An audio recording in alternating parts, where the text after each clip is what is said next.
விடாமுயற்சி விஸ்வரூப வெற்றி என்று சொல்வார்கள். ஆனால் ஒரு சில விஷயங்கள் மட்டும் நாம் எவ்வளவு முயற்சிகள் செய்தாலும் எவ்வளவு கஷ்டப்பட்டாலும் அதற்கான பலன் கிடைக்காது.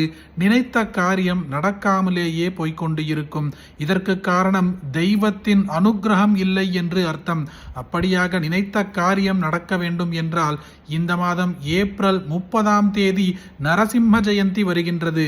இன்று தொடங்கியோ அல்லது நாளை தொடங்கியோ 3 நாட்கள் இந்த நரசிம்ம பெருமானின் மந்திரத்தை பக்தியோடு ஒருமுறை சொன்னாலோ கேட்டாலோ 4வது நாள் நரசிம்ம ஜெயந்தி என்று நீங்கள் நினைத்த காரியம் கனக்கச்சிதமாக நடக்கும். ஓம் ஸ்ரீமத் பயோநிதி நிகேதன சக்கரபாணே போகீந்திர போகமணிராஜித புண்ணியமூர்த்தே யோகீஷ சாஸ்வத சரண்ய பவாப்திபோத லக்ஷ்மீ நிருசிம்ஹ மம தேஹி கராவலம்பம் பிரம்மேந்திர ருத்ரமருதர்க்க கிரீடகோட்டி சங்கட்டிதாங்கிரி கமலாமல காந்தி காந்த லக்ஷ்மீலசத்குச்ச சரோருஹ ராஜஹம்ச லக்ஷ்மீ நிருசிம்ஹ மம தேஹி கராவலம்பம் சம்சாரதாவதஹனாகர பீகரோரு ज्वालावलधीभिरधिदग्धनूरुहस्य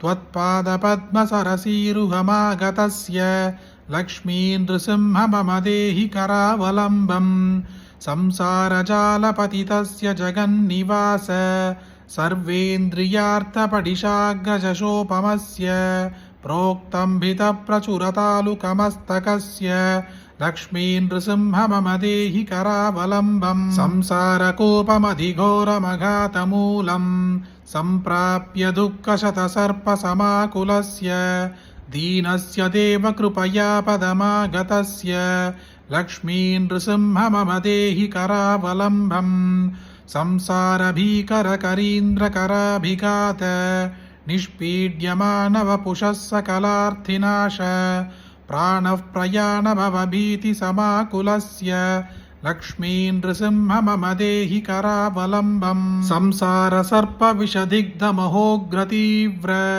दंष्ट्राग्रकोटिपरिदष्टविनष्टमूर्तेः नागारिवाहनसुधाब्धिनिवासशौरे लक्ष्मी नृसिंह मम देहि करावलम्बं संसारवृक्षबीजमनन्तकर्म शाखायुतं करणपत्रमनङ्गपुष्पम् आरुह्य दुःखफलितश्चकितदयालो लक्ष्मी नृसिंह मम देहि करावलम्बं संसारसागरविशालकरालकाल नग्रग्रहग्रसितनिग्रहविग्रहस्य व्यग्रस्य रागनिचयोर्मिणिपीडितस्य लक्ष्मी नृसिंह मम देहि करावलम्बं संसारसागरनिमज्जनुमख्यमानं दीनं विलोकय विभो करुणानिधे मां प्रह्लादखेदपरिहारपरावतार लक्ष्मी नृसिंह मम देहि करावलम्बं संसारघोरगहने चरतो मुरारे मारोग्रभीकरमृगप्रचुरार्थितस्य आर्तस्य मत्सरनिधागसुदुःखितस्य लक्ष्मी नृसिंह मम देहि करावलम्बं भत्वा कलेयमपटाबहुजर्जयन्त कर्षन्ति यत्र भवपाशशतैर्युतं माम् एकाकिनं परवशं शकितं दयालो लक्ष्मी नृसिंह मम देहि करावलम्बं लक्ष्मीपते कमलनाभ सुरेश विष्णो यज्ञेश यज्ञमधुसूदन विश्वरूप ब्रह्मण्य केशव जनार्दन वासुदेव लक्ष्मी नृसिंह मम देहि करावलम्बं एकेन चक्रमपरेण करेण शङ्ख अन्येन सिन्धुतनयामवलभ्यतिष्ठन् वामेधरेण वरदाभयपद्मसिन्नं लक्ष्मी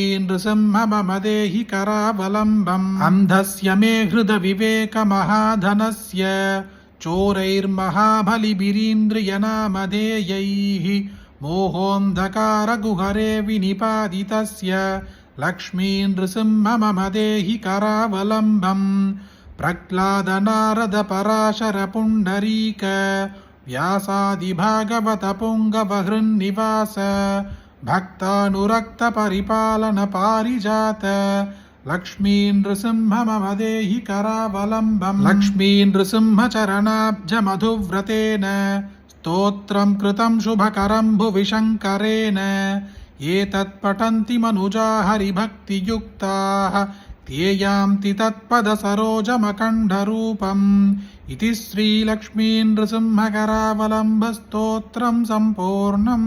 பொதுவாகவே நரசிம்ம பெருமான் என்றால் உக்ர தெய்வம் என்றும் அவரை வழிபாடு செய்வது கஷ்டம் என்றும் நினைப்பார்கள். ஆனால் அப்படி இல்லை. நரசிம்ம பெருமான் இளகிய மனம் கொண்டவர். பக்தர்கள் ஒருமுறை கஷ்டத்தில் கூப்பிட்டால் ஓடோடி வந்து காப்பாற்றக்கூடியவர். அப்படிப்பட்ட நரசிம்ம பெருமானுக்கு உரிய நரசிம்ம ஜெயந்தியில் உங்களுக்கு பல நாட்களாக நடக்காமல் போய்கொண்டு இருக்கும் காரியங்கள் உடனே நடக்க 3 நாட்கள் இந்த மந்திரத்தை பக்தியோடு ஒருமுறை சொல்லுங்கள் அல்லது காதால் கேளுங்கள். நரசிம்ம ஜெயந்தி என்று நீங்கள் நினைத்த காரியம் கணக்கச்சிதமாக நடக்கும். அப்படிப்பட்ட அற்புதமான இந்த பதிவை உங்களுக்கு தெரிஞ்ச எல்லாருக்கும் கட்டாயம் பகிருங்க. இந்த வீடியோவை லைக் பண்ணுங்க. நாளைக்கு மற்றொரு பதிவில் சந்திப்போம். ஹரி ஓம் மகா பெரியவா போற்றி.